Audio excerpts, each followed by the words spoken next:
नमस्कार दोस्तों, आप देख रहे हैं नमो भारत न्यूज। मैं हूं अतुल शुक्ला। दोस्तों, कांग्रेस पार्टी या फिर यूं कहें कि प्रोपेगेंडा वाली पार्टी, क्योंकि कांग्रेस के तर्कश में सिर्फ एक दो ही बाण पड़े हैं, जिसमें से एक है तुष्टीकरण का बाण तो दूसरा है प्रोपेगेंडा का बाण। और कांग्रेस आए दिन सिर्फ इन्हीं दोनों के बाणों का इस्तेमाल करके अपनी टूटी फूटी राजनीतिक रथ को चलाने का प्रयास कर रही है। तो वहीं दूसरी तरफ है मोदी, जिनका राजनीतिक रथ को तो देखकर यूं लगता है कि मानो वो स्वयं आसमान से उतर कर आया हो। और वहीं मोदी के तर्कश में विकास, आत्मनिर्भर भारत, वैश्विक नीतियां जैसे हजारों कमान पड़े हुए हैं। लेकिन कांग्रेस इस बात को बार बार भुला देती है, क्योंकि जहां पर विकास है वहां पर तो कांग्रेस की नजरें जाती नहीं है। और इसी वजह से कांग्रेस पिछले कई महीनों से केंद्र के एक प्रोजेक्ट के ऊपर खूब गला फाड़ फाड़ कर रो रही थी। और विपक्ष ने तो न जाने सेंट्रल विस्टा प्रोजेक्ट को क्या क्या नाम दे दिए थे। राहुल गांधी तो उसे आपराधिक व्यय कह रहे थे, तो वहीं कोई मंत्री उसे मोदी का महल बता रहा था, कोई उसे मोदी का वैनिटी हाउस बता रहा था, जैसे उसे सिर्फ मोदी खुद के रहने के लिए अपना घर बनवा रहे हों। वहीं अब दिल्ली हाई कोर्ट के फैसले के बाद कांग्रेस का रोना और ज्यादा बढ़ चुका है, क्योंकि सुप्रीम कोर्ट के साथ साथ दिल्ली हाई कोर्ट ने भी कांग्रेस के गालों पर अपने हाथ साफ कर लिए हैं। और अब ज्यादा चालाकी करने के चक्कर में कांग्रेस के ऊपर एक मुहावरा बहुत सटीकता से लागू हो रहा है कि खाया पिया कुछ नहीं, गिलास तोड़ा 12 आना। आखिर क्या है ये पूरा मामला, उसके लिए आप यह वीडियो पूरा अंत तक देखते रहिए। और आपको इस मुद्दे को समझने के लिए सबसे पहले आपको यह जानना चाहिए कि आखिर ये सेंट्रल विस्टा प्रोजेक्ट है क्या, जिसके बारे में विपक्ष इतना रो रहा है। सेंट्रल विस्टा परियोजना के तहत एक नए संसद भवन और नए आवासीय परिसर का निर्माण किया जाएगा। इसमें प्रधानमंत्री और उपराष्ट्रपति के आवास के साथ कई नए कार्यालय भवन और मंत्रालय के कार्यालयों के लिए केंद्रीय सचिवालय का निर्माण किया जाना है। सेंट्रल विस्टा परियोजना की सितंबर 2019 में घोषणा की गई थी।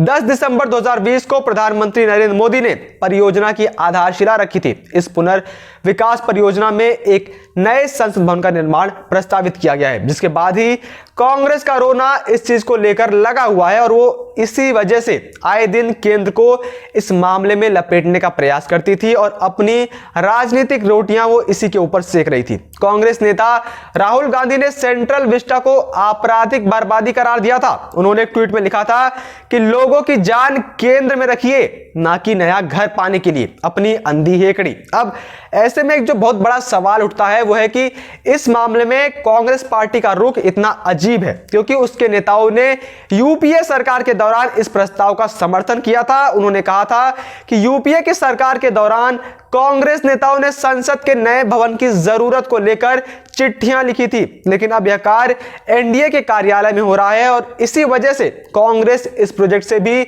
हजारों करोड़ का घोटाला करके अपनी जेबें नहीं भर सकती। और इसी वजह से कांग्रेस अपना पूरा प्रयास कर रही है कि किस प्रकार से इस प्रोजेक्ट को रोक दिया जाए, जिसके बाद कुछ बुद्धिजीवी लोग तो इस मामले को दिल्ली हाई कोर्ट में भी लेकर गए थे, लेकिन दिल्ली हाई कोर्ट ने इस मामले को सिरे से खारिज कर दिया। और अब यह याचिका उल्टा इन लोगों के ऊपर ही भारी पड़ गई।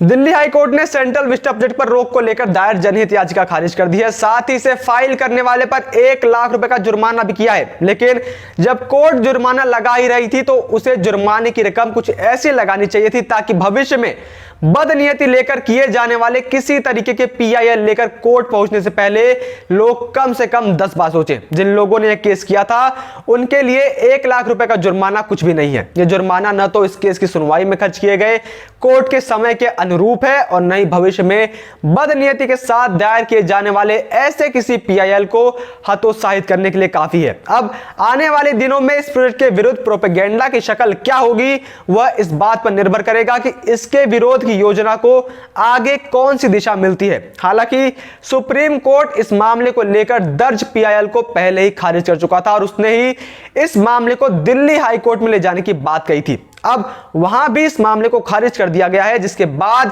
देखना यह होगा कि प्रोजेक्ट के विरुद्ध प्रोपेगेंडा करने वाले किसी और रास्ते एक बार फिर से शीर्ष अदालत जाते हैं या इस शोर शराबे से काम चलाते हैं कि दिल्ली हाई कोर्ट का फैसला साबित करता है कि न्यायालय स्वतंत्र नहीं रहे और मोदी सरकार ने इनके ऊपर कब्जा कर रखा है। वहीं इस मामले के बाद एक बार फिर से टूल किट का मुद्दा चर्चा में आ सकता है, क्योंकि यह प्रोजेक्ट टूल किट प्रधान प्रोपेगेंडा में विशेष स्थान रखता है। यही कारण है कि पिछले 5 महीनों में इसे लेकर बार बार प्रश्न उठाए गए और यह साबित करने की कोशिश की गई कि इसे जारी रखने का अर्थ यह है कि केंद्र सरकार ने कोरोना की समस्या को छोड़ अपना सारा ध्यान ऊर्जा और संसाधन इसी प्रोजेक्ट पर लगा रखा है। और राहुल गांधी ने तो प्रधानमंत्री मोदी को सेंट्रल विस्टा का राजकुमार तक बता दिया था, जिससे वो जनता के अंदर यह संदेश फैला सके कि मोदी तो बस अपने स्वार्थ के लिए इस प्रोजेक्ट को बनवा रहे हैं, जैसे इसकी आवश्यकता ही नहीं है और केंद्र सरकार इसे जबरदस्ती जारी रखना चाहती है। इसकी तुलना मुगल बादशाह द्वारा बनवाए गए ताजमहल से करने का भी प्रयास किया गया। प्रोपेगेंडा में भी कांग्रेसियों की दौड़ सिर्फ मुगलों पर ही जाकर रुकती है। अब यहां पर किस प्रकार से इन लोगों का दोगलापन उजागर होता है, आप जरा वो भी समझ लीजिए। दरअसल दोस्तों, जो लोग वैसे तो बहुत इंफ्रास्ट्रक्चर का रोना रोते हैं कि देश में तो कोई इंफ्रास्ट्रक्चर ही नहीं है, कहां पेरिस, लंदन तो कहां भारत, और जब मोदी इंफ्रास्ट्रक्चर पर काम कर रहे हैं तो इन्हें उसमें भी अब रोना आ रहा है। इसके अलावा भविष्य में यदि योजना के अनुसार चुनाव संबंधी सुधार किए गए और सांसदों की संख्या बढ़ी तो भी देश को एक नए संसद भवन की आवश्यकता तो पड़ेगी। अब जरा आप समझिए, हम और आप देख रहे हैं कि किस प्रकार से लगातार जिलों की संख्या बढ़ रही है और आने वाले भविष्य में यह संख्या और बढ़ेगी। और सिर्फ यही नहीं, जम्मू कश्मीर और लद्दाख जैसे जितने भी 8 केंद्र शासित प्रदेश हैं, जब उन्हें राज्यों में तब्दील किया जाएगा तो उसके सांसद आखिर कहां जाएंगे। और यही नहीं, जब भविष्य में कश्मीर का जो हिस्सा पाकिस्तान ने कब्जा कर रखा है उसे जब वापस से भारत में विलय किया जाएगा तो उसके सांसद कहां जाएंगे। उस जरूरत को देखकर इसका निर्माण किया जा रहा है।